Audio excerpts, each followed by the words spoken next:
La igualdad de género tiene su voz en Radio SEC. Su historia, sus fundamentos, la igualdad e integridad y, claro, su importancia en la sociedad lo podrás encontrar en Género con Bastilla, con la conducción de Raquel Villalobos y Patricia Mora, por Radio SEC. Te acompaña siempre. Estamos iniciando este primer programa de Género con Bastilla. Acá estamos con Patricia y con una gran invitada, con Catherine Galás Valderrama. Ella es licenciada en Comunicación Social, doctora en Ciencia de la Educación de la Universidad Autónoma de Barcelona. Vamos a dar algunos pincelazos acerca de su currículum, si no estaríamos acá a la media hora, ¿verdad? La Catherine es académica, perdón que le diga la Catherine, porque de verdad que tengo una confianza muy tremenda con ella y con todo lo que hace, porque es muy cotidiano, es muy nuestro. Ella es académica de Trabajo Social de la Facultad de Ciencias Sociales de la Universidad de Chile, es coordinadora del Núcleo de Estudios Críticos de la Diversidad, instancia interuniversitaria e interdisciplinar. Su línea de investigación se vincula a políticas públicas, intervención social y diversidad, migraciones internacionales, género, acción colectiva y movimiento social y metodologías cualitativas de investigación. Desde hace 15 años ha participado en diversas investigaciones en Europa y Chile sobre movimientos transnacionales desde perspectiva feminista. Actualmente es investigadora principal del proyecto Fondesit, Acción Pública y Diversidad Sexual, Construcciones Sociales en Democracia, y como co-investigadora del proyecto Fondesit, Fenómeno de Polivictimización de la Segunda Generación Inmigrante en Chile. Participa en CLACSO, en el Grupo Migraciones Sur-Sur y en el Grupo Intervención Social de Acción Colectiva. Actualmente es profesora invitada por la Universidad Autónoma de Barcelona en el Máster de Intervención e Investigación Psicosocial.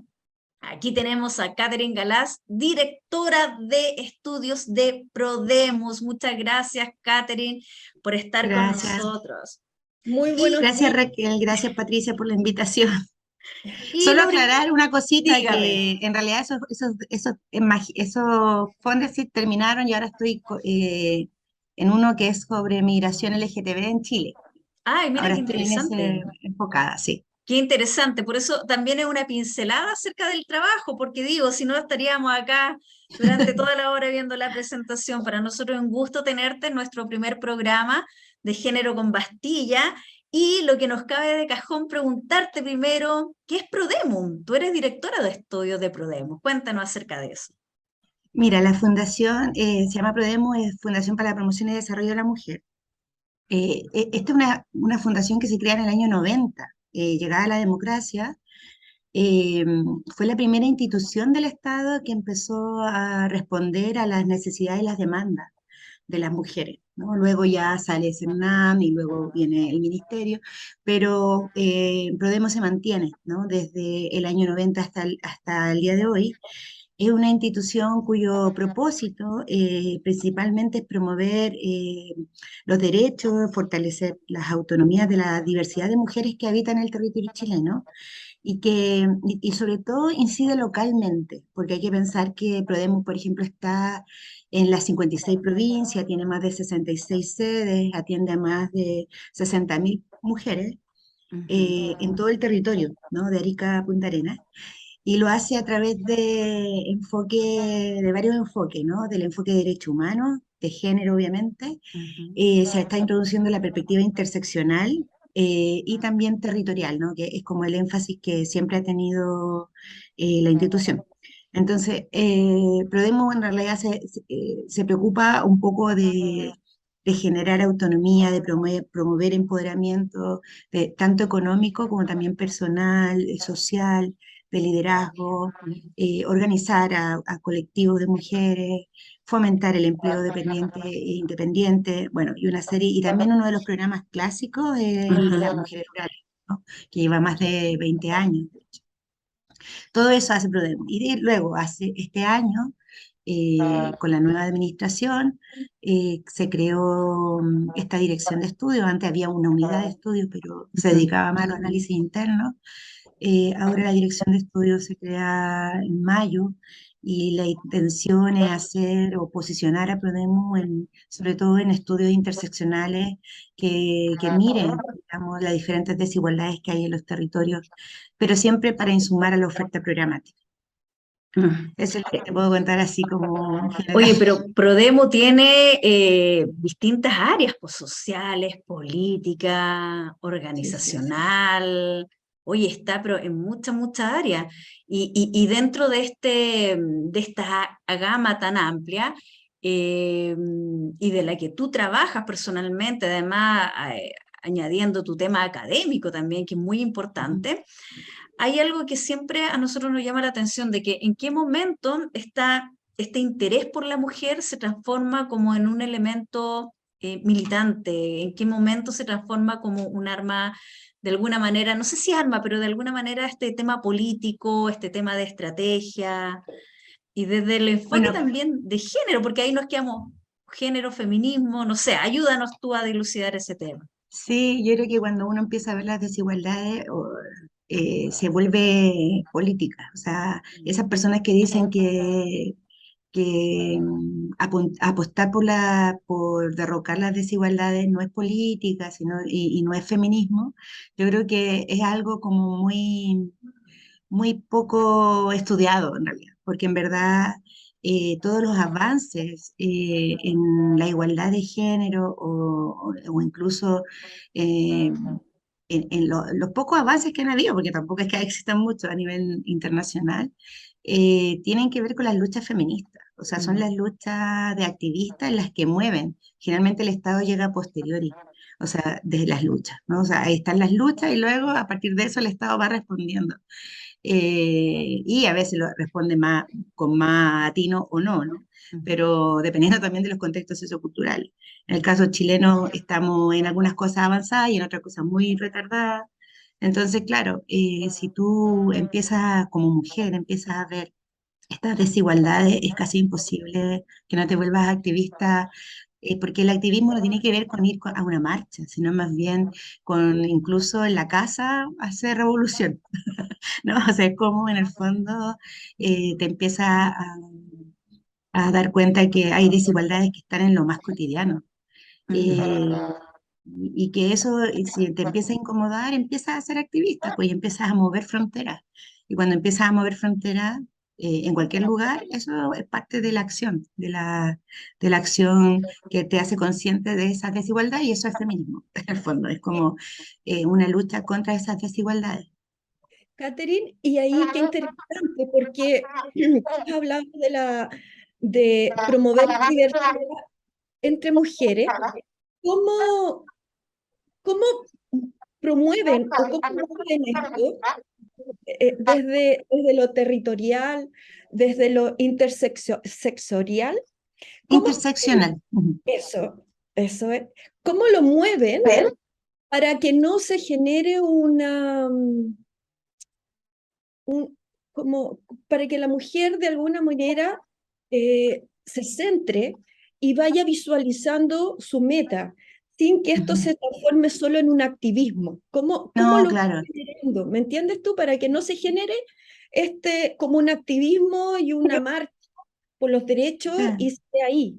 ¿Cómo No, en todo lo... caso, sí, en Prodemo lo que más se hace es educación feminista y popular, Mm. pero obviamente con metas concretas. O sea, la meta muchas veces es, por ejemplo, que las mujeres puedan acabar la secundaria, por ejemplo, que hay muchas mujeres rurales que no acaban la secundaria. Entonces, claro, los objetivos son súper concretos, pero eso les va a generar una cierta emancipación de ciertas cosas, dependencia económica, porque va a poder después poder hacer otro paso de formación para poder tener su propio dinero, poder tener autonomía económica. Por otra parte, también se forma mucho en capacitación técnica para que puedan precisamente ser autónomas económicamente. Es uno de los grandes problemas de la desigualdad entre mujeres y hombres, es que precisamente las mujeres no son autónomas económicamente y dependen, ¿no? Eso genera control, ¿no? Y Mm. por lo tanto, en algunas personas violencia, ¿no? Violencia económica, violencia psicológica, violencia de diferente tipo. No todas, pero obviamente hay personas que sí la sufren. Entonces, claro, todos estos pasos son pasos pequeños, o sea, desde que ellas tomen conciencia de que son capaces, Mm. de que pueden estudiar, de que pueden acabar sus estudios, de que pueden terminar capacitándose, de que pueden emprender, de que pueden trabajar dependientemente. de que pueden colectivizarse y hacer un colectivo de emprendimiento, etcétera, ¿no? O sea, como son acciones que no son solo que tomen conciencia en su condición de género, sino más bien también que puedan tener autonomía en el fondo y empoderamiento sobre sus capacidades, sus habilidades. Entonces no es una cosa así como de solo habilitarlas para que estén en la crítica, que ojalá, porque muchas veces eso también adolecemos, o sea, mayoritariamente estamos enfocados en que puedan tener autonomía, empoderamiento, etcétera, y a veces nos coge a la otra parte, así como que hacerlas conscientes de que eso implica también activarse por otras, para que otras mujeres se muevan, etcétera, ¿no? Entonces, claro, creo que es como siempre conjunto, en en conjunto. conjunto.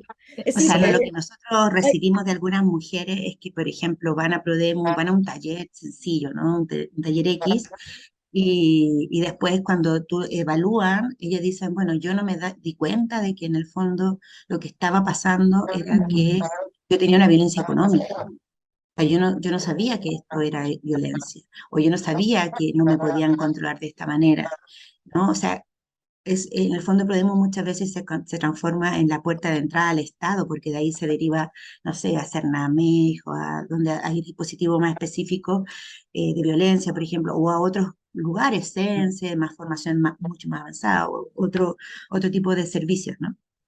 sí, eso qué potente, porque no solo está entregarle estrategias, ¿cierto?, para que puedan acceder a mayores beneficios, sino Ujú. que hay un soporte o hay un acompañamiento en lo que tiene que ver la educación emocional, es decir, Sí, autoestima. Es decir, para poder llegar a lograr ser autónoma, tienes que pasar por un montón de situaciones que tienen que ver con el miedo, ¿cierto? Con la incertidumbre, con la ujú. rabia reprimida de generación en generación. Entonces, es bastante completo lo que tú nos estás contando con respecto al acompañamiento de esta mujer, digamos, que se le entregan herramientas, pero además se le entrega una mirada desde el autocuidado.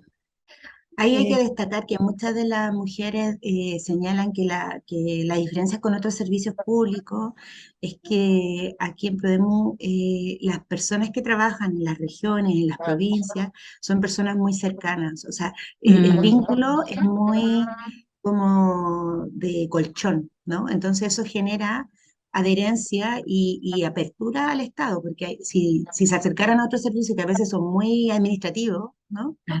Muchas veces no reciben esa acogida. Entonces, una de las cosas que destacan las mujeres es precisamente el acompañamiento que realizan las profesionales en terreno. Incluso hay mujeres, hay profesionales, casi todas las profesionales, no es que estén en una oficina, sino que se mueven a través del territorio, van a sus casas, van a lugares alejados, ¿no? Eso es muy poco común en el resto de la oferta pública, si se quiere.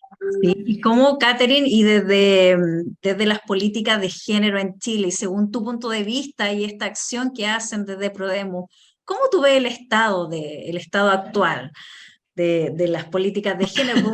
Algo lo que sale en papel y otro lo que pasa ahí in situ. Claro, yo creo que vamos, hay avances, no se pueden negar, hay avances. De hecho, ahora con la actual administración hay un afán de instaurar, ¿no? Una política de cuidados que es muy importante, o sea, reconocer que el trabajo que se hace en la casa es trabajo y que sea remunerado como en algunos países más desarrollados. Eso, si llegamos a concretarlo, va a ser un un salto sideral en lo que hemos tenido hasta ahora, porque gran parte de las mujeres en Chile todavía no están asalariadas. Entonces es un problema importante, sobre todo para poder generar esto que te decía, que es la economía y poder... Entonces eso yo creo que va a ser importante. Se han logrado avances, hay más conciencia, por ejemplo, de que el cuerpo es nuestro, ¿no? Pero todavía estamos ahí como... Con todavía ciertas decisiones, la semana pasada hubo una polémica en el Parlamento precisamente porque todavía se consideran visiones muy estancas, por ejemplo, a nivel sociocultural, de qué es mujer o qué no es mujer, ¿no? Entonces, como que se hubiera un solo modelo de mujer, etcétera, ¿no? Entonces, claro, hay avances, por ejemplo, o sea, aunque fue tardío, hay ley de divorcio, hay aborto en ciertas lógicas, hay, hay avances, ¿no? El tema, sobre todo en la atención a la violencia de las mujeres, ha avanzado, aunque la violencia también, pero a la vez hay dispositivos territoriales que apoyan a las mujeres, etcétera. O sea, creo que hay cosas que se avanzan, pero también hay un riesgo también, creo, porque todo esto muchas veces está al vaivén de quién está en los gobiernos. Deberían ser políticas de Estado, pero en verdad que superen los gobiernos, o sea, que se mantengan más allá del gobierno que Claro. esté. Pero sin embargo, muchas de las veces va cambiando esto de acuerdo al color político de quien está gobernando y de la ideología, porque en el fondo detrás de eso también hay ideología, ¿no? O la imagen que se tenga de mujer. Entonces creo que, Sí. claro, ahora estamos como con promoción de muchos derechos y esperemos que se mantengan, porque queremos que sean políticas de Estado, no que sea una cosa que después venga otro gobierno y que Cambie. después se deshaga todo lo andado. Sí, oye, y hasta hace muy poco el tema de la iglesia y la voz de la iglesia estaba súper presente, hace muy poco. Yo Pero no recuerdo solo el la tema. iglesia, o sea, no solo un tipo de iglesia, yo creo que hay varias iglesias de diferentes tipos que han opinado bastante sobre las mujeres y sobre sus derechos y han limitado discusiones y posibilidades. Y eso no solo en Chile, a nivel Mm. internacional. Entonces, claro, por un lado se respeta su credo y todo, pero creo que hay cosas, hay incidencias que no que deberían ser de Estado y más allá de la creencia. O sea, es un Estado, deberíamos apostar a Estados laicos, y somos un Estado laico en teoría, pero muchas veces influenciado, o sea, se ha dicho que es un poder fáctico, ¿no? El poder de las iglesias, ¿no? Más allá de la iglesia que sea, ¿no? Como, Ujú. Sí, muy hay fuerte. llamados públicos a ciertas, incluso a votar por cierta gente porque tal cosa. Entonces, claro, ahí hay un tema todavía que estamos como que somos desarrollados y no somos desarrollados. Así como que Sí, todavía estaba estamos ahí en el. como medio colonializados, pero a la vez también avanzamos, entonces es un poco extraña la mezcla. Sí, Sí, una oye, extraña, porque además tenemos esto que nos sigue a través de los siglos, que es esta mirada más patriarcal, ¿cierto? Donde, como tú bien decías, es decir, a la mujer se le da el poder, ¿cierto? En los siglos atrás, para que no hablara tanto, entonces se le da el poder de estar en su casa y se le da el concepto de ama de casa. Y ahí es donde Claro. tiene poderío, ¿verdad? Eh, y ahí, al interior de las casas, la situación, ahí la mujer, Sí, no, el tema este yo creo que es eufemismo más bien, porque tampoco ni en la casa muchas gobiernan, ¿no? Es como esta idea de que en el fondo las mujeres están en labores reproductivas y no, y ya, si bien desde el año 70 empiezan a estar en la labor productiva, se generan estas dobles jornadas, ¿no? Está en la productiva, pero a la vez en la reproductiva, que es mantener toda la casa, mantener los hijos, y además está en entonces, incluso en pandemia se habló de triple jornada, ¿no? eso, Para muchas mujeres de diferentes niveles. O sea, yo les contaba hace un ratito que lanzamos un capítulo en un eso, libro. cuéntanos de eso. Dale. Ahí en ese capítulo, con otras compañeras escribíamos, ¿no? Cómo en el fondo hay una invisibilidad de la realidad que vivieron mujeres académicas en pandemia, ¿no? O sea, no era la misma que los hombres. Los hombres estaban muy tranquilos leyendo, escribiendo, ¿no? Haciendo artículos, pero las mujeres estaban a cargo y sobre todo de niños pequeños, ¿no? De estar en el colegio con ellos, porque si son pequeños tienes que estar conectadas con ellos, hacer las tareas, hacer las cosas de la casa, producir en la universidad sin ningún tipo de miramiento, o sea, no es que se bajara el nivel, teníamos que seguir trabajando, haciendo clases, gestión y además investigación. Entonces era todo a la vez.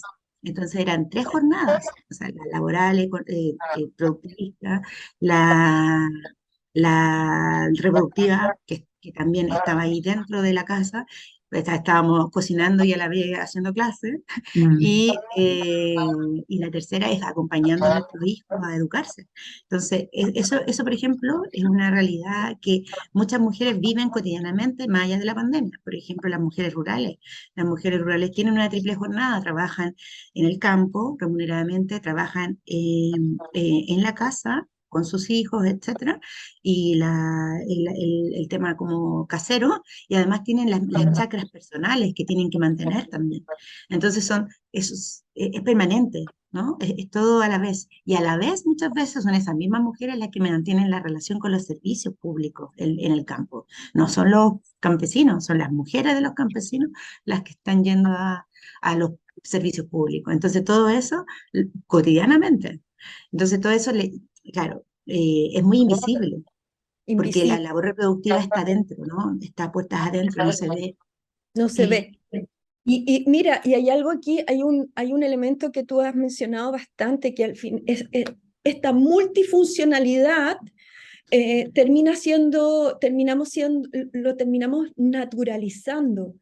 Y yo creo que ese es el gran peligro que hay, porque eh, al final la mujer no puede enfermarse, ¿te fijas? No puede tener ninguna falla funcional de ningún tipo, se desarticula todo y aparece el concepto de las culpas. claro, Entonces, es bien, te entrampa, ¿cierto? sí, ¿no? Y el desgaste mental que implica, porque tú estás gestionando no solo la gestión cotidiana de tu trabajo, sino que estás gestionando la vida académica de tu hijo, la vida de los otros que están, porque pueden ser abuelos también que dependen de ti. eh, Gestionas también toda la casa, o sea, es como que un desgaste mental importante. Sí. Tú nos mencionabas que estabas haciendo ahora una investigación, no sé si nos puedes contar algo con respecto a esta resistencia de la mujer, la migración que hablabas tú. Ujú. Eh, Sí, mira, nosotros, bueno, yo llevo estudiando el tema migratorio así como unos más de 20 años, creo yo, y que estoy mayor. Y entonces, claro, lo que hemos visto aquí en Chile es que en el último tiempo, con la crisis humanitaria que hay en Venezuela, ha aumentado la población migrante que entra por paso fronterizo no habilitado, sobre todo en el norte.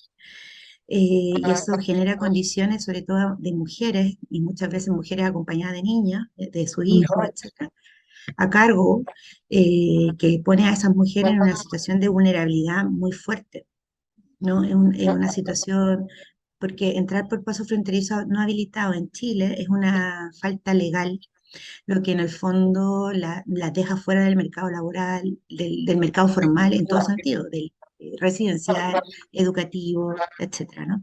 Entonces, precisamente quedan en una situación de subalternidad, o sea, en una posición secundaria donde cabe la explotación, porque tienen que trabajar, van a trabajar bajo cuerda, entre comillas, van a trabajar igual, pero con muy malos contratos, sin regularización, o sea, sin posibilidad de que el Estado pueda vigilar que no están siendo explotadas, etcétera.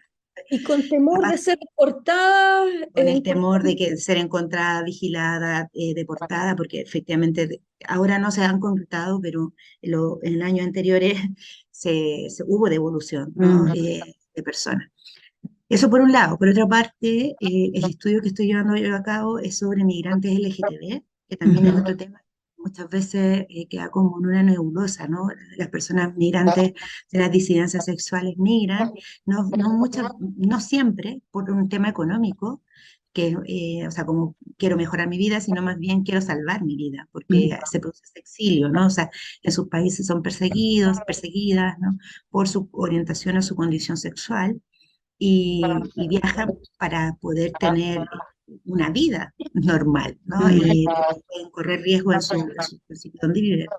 Entonces, claro, es un tipo de migración que muchas veces también entra no todas, pero entra alguna por ahí, esas personas son las más perjudicadas, pero la mayoría entra por avión. Y esas personas, es ver que en el fondo en Chile están trabajando, pero nuevamente en espacios como muy subalternos, porque muchas veces no es aceptada su expresión de género. O sea, como, por ejemplo, yo tengo un caso muy concreto de una persona que ya ahora es amiga, pero me contaba que, claro, cuando manda el currículum, porque tiene estudios, etcétera, de informática, ¿no? Y todo bien, cuando le hacen la entrevista, o sea, le llaman por teléfono, todo bien, pero cuando va a la entrevista o va a firmar el contrato, le dicen que no porque ven cómo es la expresión de género, o sea, ven que no coincide, entre comillas, en la cabeza de la persona que está ahí, su expresión es diferente a lo que ella pensaba, ¿no? Entonces no la contratan, ¿no? Entonces, como ese tipo de cosas pasa, y claro, están en lugares donde pueden trabajar, donde los dejan trabajar con su expresión de género, o bien disimulan su expresión de género, terminan cambiando para poder adaptarse y encontrar trabajo.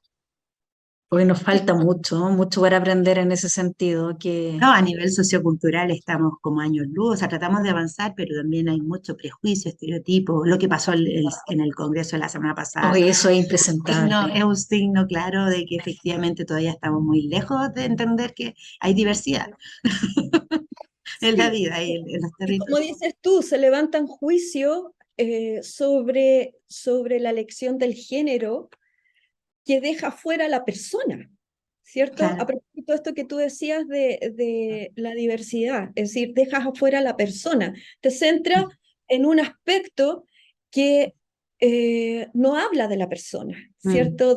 De ese ser persona, claro. Y estos prejuicios manchan y, No, y y en- marcan mucho a las personas. impresentable. O sea, el nivel de problemas de salud mental en la población LGTB, sea nacional o extranjera, es altísimo. O sea, las personas, nosotros hicimos un estudio hace 2 años en la mayoría de los colegios de la región metropolitana sobre la integración de población trans, de adolescentes principalmente en la secundaria. Y todas las personas que entrevistamos, personas adolescentes que entrevistamos, trans o no binarias o queer, lo que sea, habían tenido intención suicida en algún momento de su vida. O sea, una ideación, no concreción, pero habían tenido una ideación por la presión, o sea, tenían enfermedades, o sea, de un índice de problemas como mentales muy grave, porque en el fondo no se sienten bien con el entorno, los rechaza, muchas familias las rechazan.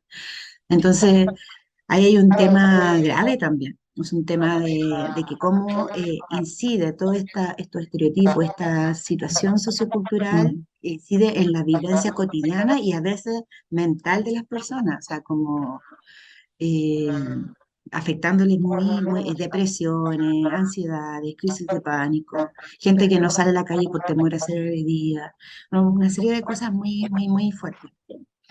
Y entonces de ahí la importancia, siempre ve, y que ahora con mayor razón, ¿verdad? Con todos los tiempos y lo que nosotros estamos viviendo, la importancia de trabajar, de dictar clases, de investigar, qué sé yo, siempre con esta perspectiva de género, con este enfoque de género. Entonces, Ujú. te quería preguntar que tú como investigadora, académica, directora de estudio de Prodemo, nos pueda decir a nosotros, a los que somos profesores, porque tanto Patricia como yo somos profesoras, somos docentes de aula, ¿ya?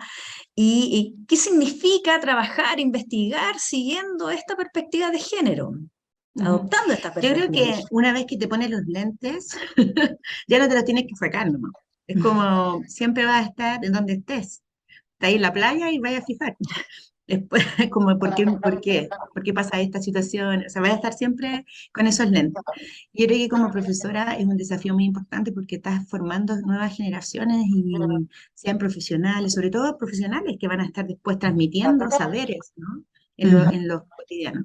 Y ahí yo creo que son pequeñas cosas, o sea, desde mirar el currículum que estamos dando y decir, bueno, aquí hay mujeres, estamos dando mujeres otras perspectivas que no sean solo las masculinizadas sobre el tema, cómo incluimos en el currículum, cómo son las relaciones, cómo trato a las personas, eh, de todo, o sea, eso también, yo creo que un desafío importante es que todas las carreras tengan alguna iniciativa, alguna perspectiva teórica dentro de las carreras que sean de género. Hay de todo, hay geógrafas feministas, hay abogadas feministas, de derecho, de administración, o sea, en todos los ámbitos, en salud, en todos los ámbitos siempre han habido luchas feministas para ampliar la mirada. Por ejemplo, en geografía, la geografía feminista es muy diferente a la clásica, ¿no? Entonces, porque plantean otras formas, se preocupan de ver los espacios de determinada manera.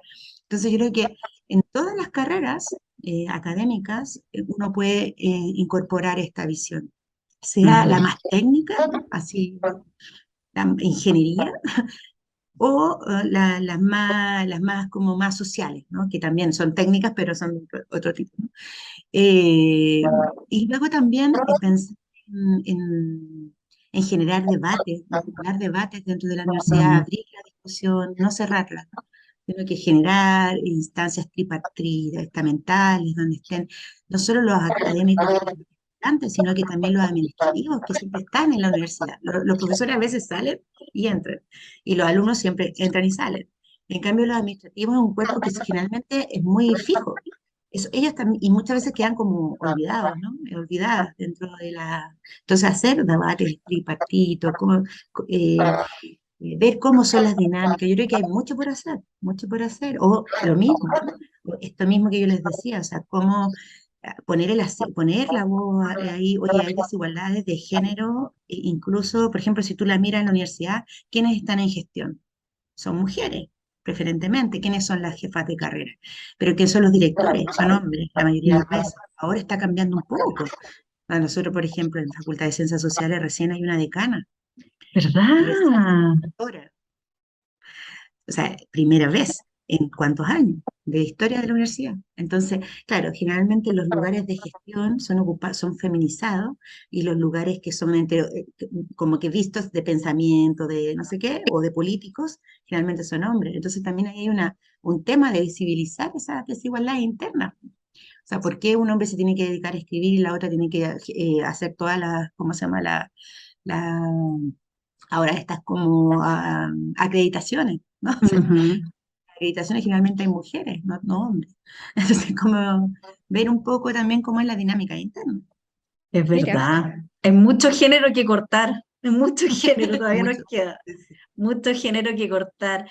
Y sabes que yo quiero hacer una pregunta acá un poco más cotidiana, relacionada precisamente con Prodemu, porque para quienes nos están escuchando, hace algún tiempo, hace un par de semanas, fui a Prodemu Sí. invitada, justamente porque la universidad estaba patrocinando un concurso de investiga, ¿verdad?, en género, apoyando acá toda la labor que está haciendo la Catherine Galás. Y me encontré con un colega tuyo que me contaba que cuando él le cuenta a su abuelita o a la gente cercana que trabaja en Prodemo, le dicen, ah, trabajas en SEMA Chile, ¿ya? Oh, Pero, ¿sabes qué? Yo quiero reivindicar la figura de SEMA Chile, pero no la de SEMA Chile, la de la Lucía Iría. No, no, por favor, esa no. Sino la que viene mucho más atrás. La que viene con Ibáñez del Campo, ¿cómo se llamaba? La Graciela, ¿verdad? La Graciela Letelier, que viene con la esposa, con la Juana Aguirre, de Pedro Aguirre Cerda, que cuando tenían este concepto de SEMA Chile, lo que me gusta históricamente es que también a partir de ellas también empiezan a nacer, por ejemplo, la construcción social del infante. O sea, gracias a lo que se hace en torno a esta reivindicación, que en realidad en ese tiempo no eran tan de política de Estado, o sea, no eran política de Estado, junto con esta reivindicación de la mujer comienzan también otras áreas que son parte de la sociedad que son tan importantes como es la infancia. Entonces, claro, sacar un poco ese estigma de SEMA Chile de Lucía Iriar, que no es, no es, ¿verdad? claro, yo creo que lamentablemente, yo creo que hay que decir que está ya muy marcado en el imaginario social, porque también fue como un arma de batalla de la dictadura para, para relegar a las mujeres a un espacio determinado, ¿no? Entonces creo que fue una herramienta muy política utilizada. Entonces creo que la gente no recuerda otro tema, o sea, no está la historia para atrás, no, y lo que se imaginan es, bueno, lo que hacía, porque además fue muy reivindicado por la dictadura, ¿no? O sea, como muy posicionado comunicacionalmente. Sí. Entonces, claro, claro, es difícil que la gente pueda recurrir a la otro. Ahora, si tú lo miras así, claro, podríamos tener como a- a- yo creo que sí, al inicio fue una recuperación como de las luchas de estas mujeres que están en el hogar y eso, pero no necesariamente madres, porque claro, Mm. SEMA Chile son madres. En este caso, como que desde el 90 ya se pensó en una diversidad de mujeres, no solamente las mujeres que eran, ahora sí, siempre hay muchas jefas de hogar y el porcentaje mayoritario son jefas de hogares, las que nosotros atendemos, pero también hay otras, ¿no? O sea, siempre diciendo eso, creo que sí se puede plantear que hay alguna cosa, pero con una perspectiva totalmente diferente, con una idea de efectivamente feminista detrás, o sea, de promoción, de que las mujeres logren derechos, se instalen con sus propias vidas, digamos, no más allá de la reproductividad que hacían como Ujú. madres, ¿no? Entre comillas. Pero Sí, sí, o sea, es compleja esa, pero yo creo que tu visión histórica, ojalá la tuviera toda la sociedad, pero no, No es claramente así. está pensada de una determinada manera porque fue usada como una herramienta también Sí. de la dictadura cívico-militar. sí, esa estigmatización que vuelve a esta historia de generación de varios siglos atrás, de esta mirada patriarcal de ama de casa, y que convierte a este SEMA Chile en el gobierno militar, digamos, convierte a este SEMA Chile en dueñas de casa, Claro, ¿cierto? Que pues, son durante la dictadura artesanas. era así. Claro, y era así como lo que se enseñaba ahí no era emancipación, sino que al No, revés, era como mantener el imaginario de una madre tradicional, Claro, ¿no? bien portada, claro. ujú. Bien, Y bien hay una portada. historia para atrás que, como dices tú, se recoge ahora y, claro, hay que pasar, hay una historia de SEMA Chile, como lo mencionaban ustedes recién, y después viene esta otra historia y es como volver a esa historia, lo que se hacía antes, digamos, Claro. No, pasando yo creo por... que más que volver, yo creo que hay que recuperar ciertas líneas de memoria quizá, recuperar. pero no volver a lo demás, porque claro, yo creo que hay que pensar en que hay más allá de madres, ¿no? Entonces, como que sí, pensar en ese grupo, pero no solo ese grupo, sino más, ¿no? Ahora sí, importante que lo que sí se podría recuperar es cómo en el fondo la inversión, entre comillas, puesta en las mujeres fomenta otro tipo de visibilidades, como decía la compañera, ¿no? Las desigualdades de la infancia, de los adultos mayores, una serie de cosas. Entonces yo creo que apostar también por las luchas de género e implicar también mirar otras cosas que están pasando en el entorno, ¿no? De las mujeres. Wow. Es tremendo, es tremendo. Nos quedaríamos toda la mañana conversando con Sí, Karen, porque de verdad que, como decíamos con Patricia, hay mucho género que cortar. Y sí. quedamos encantadas contigo, Catherine, de mucho No, para lo que sea, cuando quieran.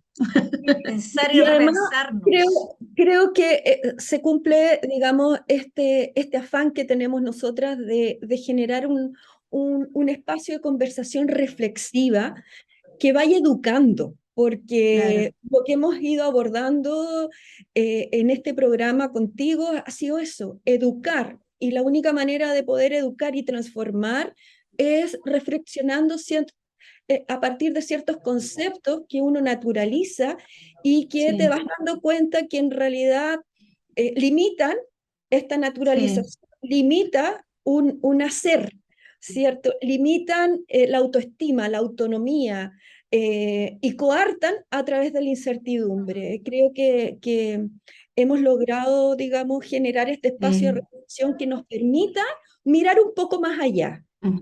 Ahí yo les quiero también agradecer el apoyo que está dando la Universidad SEC también a este programa de Investiga con Prodemo, que les cuento que postularon 42 personas de diferentes regiones. ¡Wow! Fueron solo 6 personas las premiadas, entre comillas, y con ellas vamos a hacer, son 6 investigaciones de pregrado y posgrado. O sea, llegó gente de pregrado de diferentes carreras, de lo más impensado que ustedes puedan ¡Wow! tener, y de posgrado también, de gente de doctorado que llegó, etcétera, ¿no? Entonces se premiaron a 6 y estas 6 personas van a ser acompañadas precisamente no solo porque no queremos premiar la tesis, sino más bien hacer el acompañamiento sistemático de esas personas para que puedan mirar con estos lentes, ¿no? Para que ya una vez estando investigando y después se queden con esos lentes, ¿no? Como esa es la intención. no solo publicar el documento y darle dinero a la gente, sino más bien a introducir, ¿no? Introducir esta mirada. Y yo creo que invito a toda la comunidad de la universidad de ustedes para que también sigan participando, que acá está abierto la dirección de estudio, podemos pensar, hay un convenio con la Universidad SEC, podemos traspasar incluso información, datos para que puedan ser analizados. Entonces, como apertura de nuestra dirección para poder precisamente avanzar en esta discusión, en esta reflexión.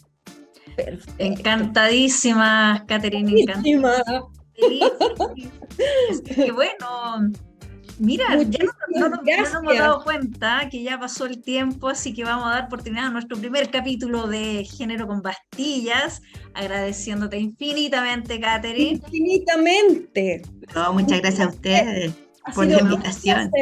Y vamos a seguir ahí, porque hay mucho género que cortar, y vamos a seguir ahí con nuestras próximas invitadas las siguientes semanas. Así que nos vemos. Muchas gracias. Muchas gracias. Gracias. Chao, chao. La igualdad de género tiene su voz en Radio SEC. Su historia, sus fundamentos, la igualdad e integridad y, claro, su importancia en la sociedad lo podrás encontrar en Género con Pastilla, con la conducción de Raquel Villalobos y Patricia Mora, por Radio SEC. Te acompaña siempre.